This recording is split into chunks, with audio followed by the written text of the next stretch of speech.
Big TV భక్తి సమాచారం WhatsApp ఛానల్లో జాయిన్ అవ్వండి. అన్ని విశేషాలు ఎప్పటికప్పుడు తెలుసుకోండి. శ్రీ గురుభ్యో నమః. శ్రీమాత్రే నమః. ప్రేక్షకులందరికీ నమస్కారం.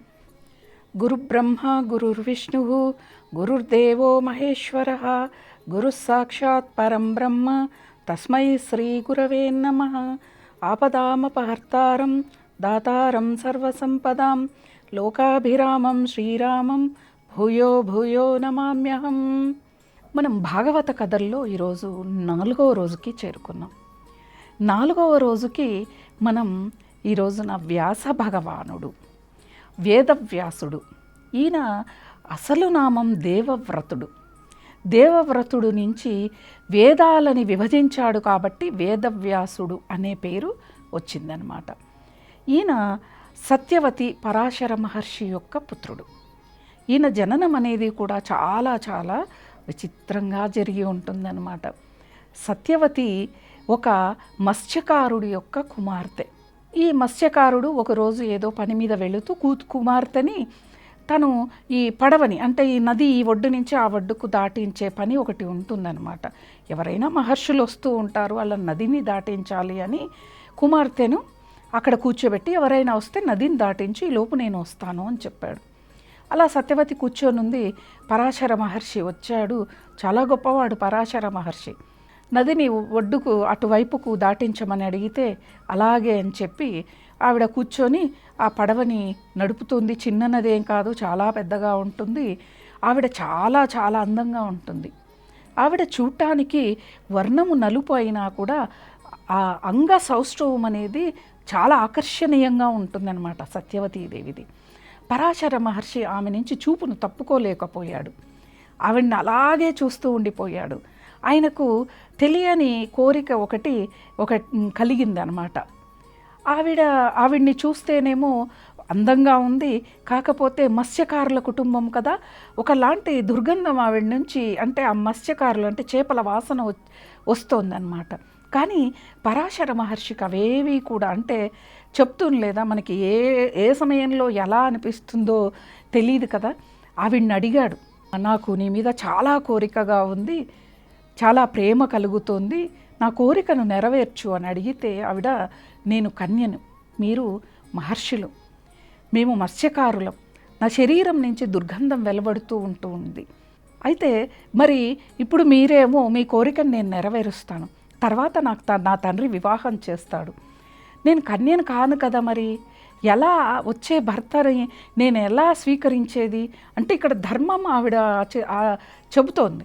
అప్పుడు పరాశర మహర్షి, నీకు అటువంటి కామ భయమేమీ ఉండదు, నీ శరీరం నుంచి వచ్చే దుర్గంధాన్ని నేను పోగొడతాను అని చెప్పి ఆయన తపశ్శక్తితో ఆవిడకి ఇంకో పేరు కూడా యోజన గ్రంథి అని అన్నమాట. ఆవిడకి ఒక మంచి సువాసన ఆవిడ శరీరం నుంచి వచ్చేలాగా అనుగ్రహించాడు. అంటే కొన్ని యోజనాల వరకు ఆవిడ శరీరం నుంచి వచ్చే సువాసన వెదజల్లుతూ ఉంటుంది, అంత మంచి వాసన వస్తుందన్నమాట. అలా నదిని దాటించిన తర్వాత వారు ఇరువురు కూడా ఏకమయ్యారు. పరాశర మహర్షి వెళ్ళిపోతూ ఆవిడకి నీకు పుత్రుడు జన్మిస్తాడు, ఇలా స్వయాన విష్ణువే జన్మిస్తాడు, వేదాల్ని విభజించేంత గొప్పవాడవుతాడు అని చెప్పి ఆయన వెళ్ళిపోతాడు. తర్వాత ఈవిడకి వెంబడే గర్భం రావటం, కుమారుడు జన్మించటం, పెరిగి పెద్దవాడవటం, తల్లికి నమస్కారం చేసి తపస్సుకు వెళ్ళిపోతున్నానని చెప్పి వెళ్ళిపోవటం, తపస్సు చేసిన తర్వాత ఆయన వేదాలని విభజించటం, తర్వాత 18 పురాణాలని, మహాభారతం, భాగవతం ఇవన్నీ కూడా రచించాడు ఆయన. అద్భుతమైన రచనలను మనకి అందించాడు వేదవ్యాసుడు. అంటే వేదాల్ని విభజించాడు కాబట్టి వేదవ్యాసుడు. ఆయనకి పూర్వనామము దేవవ్రతుడు. అలా వేదవ్యాసుడు మనకి అనేక రకాలుగా మనకి ఇప్పుడు పూజలు, వ్రతాలు, నోములు ఇవన్నీ కూడా ఏవి ఆచరిస్తే భగవంతుని పట్టుకోగలం, ఏ విధి విధానాలతో మనం ఆచరించాలి అని చెప్పి మనకి నేర్పించి మన ముందుకు తీసుకొచ్చి ఇప్పటికీ యుగయుగాలుగా మన మధ్యలో ఇవన్నీ కూడా జరుపుకుంటున్నాము అంటే అది ఒక్క వేదవ్యాసుడి యొక్క అనుగ్రహం వల్లనే జరుగుతుందన్నమాట. చాలా గొప్పవాడు వేదవ్యాసుడు. ఆ వేదవ్యాసుడు తల్లి సత్యవతి మరలా శంతనుడిని వివాహం చేసుకుంటుంది. శంతనుడిని వివాహం చేసుకున్న సత్యవతికి 2 కుమారులు కలుగుతారు. ఆ 2 కుమారులకు కూడా వివాహం చేసింది ఇద్దరు కూడా విచిత్రవీరుడు చిత్రాంగదుడు అనే ఇద్దరు కుమారులు జన్మిస్తారు. విచిత్రవీరుడు అనారోగ్యంతో మరణిస్తాడు. చిత్రాంగదుడు మాత్రం యుద్ధంలో మరణిస్తాడు. తనలాగే ఉండే ఒక అసురుడితో యుద్ధం చేస్తూ మరణిస్తాడు. అప్పుడు సత్యవతీదేవి భయపడిపోయింది, వంశం నిర్వంశం అవుతుంది కదా అని చెప్పని.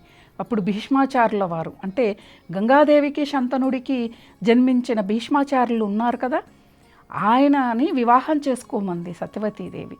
సంతానం కావాలి, వంశం నిర్వంశం అయిపోతుంది అని. అప్పుడు భీష్ముడు అన్నాడు, అమ్మ నువ్వు వివాహం చేసుకునేటప్పుడు నేను నీకు మాట ఇచ్చాను, నేను వివాహం చేసుకోను, సంతానాన్ని కనను, ఈ రాజ్యము నా సంతానము కనదు, ఇదే నేను నీకు ప్రతిజ్ఞ చేశాను, నేను అలా వెనక్కి తీసుకోను అని చెప్తాడు.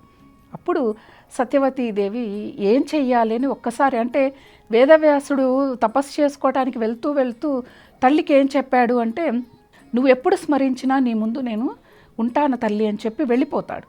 అప్పుడు ఆ తల్లి వేదవ్యాసుని స్మరించింది, ఆయన తల్లి ముందుకొచ్చాడు, వచ్చిన కష్టాన్ని చెప్పింది, వంశం నిర్వంశం అయిపోతుంది అని చెప్పని.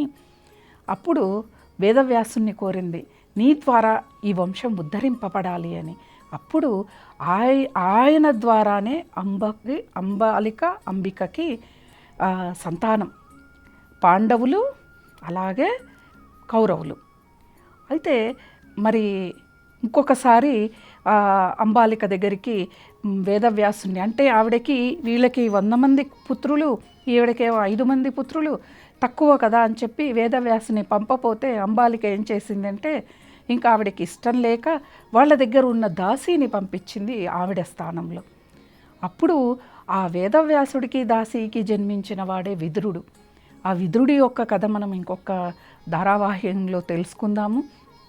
అలా కురువంశం నిలబడింది. పాండవులు కౌరవులు కూడా వేదవ్యాసుడి యొక్క సంతానమే అని చెప్పి మనకి ఇక్కడ భాగవతంలో చెప్పబడింది అన్నమాట. అంటే ఇప్పుడు మనకి ఈ భాగవతం అందించబడింది ఎవరి ద్వారా?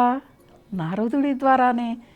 మరి వేదవ్యాసుడు సరస్వతీ నది ఒడ్డున కూర్చొని చింతిస్తూ ఉంటే, అంటే ఏదో తృప్తి లేదన్నమాట. అప్పుడు నారదుడు రావటం, ఇదంతా కూడా జరగవలసిన ముందే నిర్ణయించబడిన కార్యం ఇది.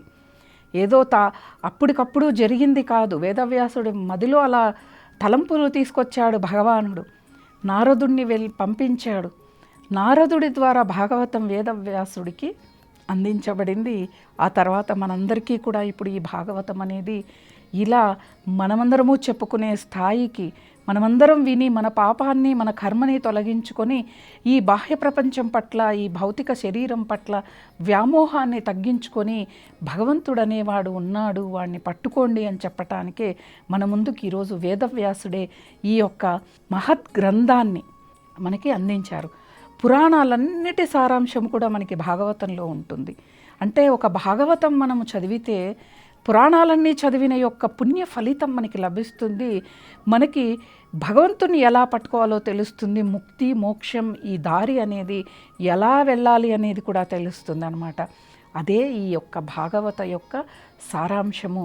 ఈ వేదవ్యాసుడి యొక్క జననం గురించి, వేదవ్యాసుడు ఏంటిది అని ఎవరైతే ఈ సారాంశాన్ని తెలుసుకుంటారో వాళ్ళందరికీ కూడా మరుజన్మ, అంటే మళ్ళా తల్లి గర్భవాసం చేసే అవకాశం ఉండదు అని చెప్పి చెప్తూ ఉన్నారు. ఇంకొక ఎపిసోడ్లో నారద మహర్షి యొక్క వృత్తాంతాన్ని తెలుసుకుందాము. స్వస్తి. For more videos like this, subscribe Big TV channel.